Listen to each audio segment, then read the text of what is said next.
Despite the name of the upcoming reality TV show, your average Mormon wives don't have secrets about their religion or their way of life. If you're wondering about garments, the church's website has a video to show exactly what they look like and what they mean.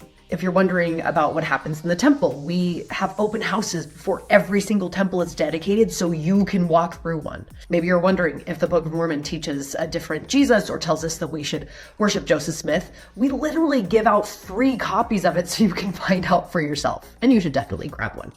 Well, what about something weird that you heard about in our church's history? Don't worry, there is an FAQ page on the church's website that dives deep into those questions and answers pretty much any question you might have. Or have you heard that we have a prophet? Some people think that sounds really weird, but here's a sample of some of the things that he's taught in his most recent addresses to church members. Not weird at all. And in case you were wondering, all of his addresses to the church are broadcast on TV. He and we are not trying to hide anything. It turns out that the lives of real Mormon wives aren't all that secret.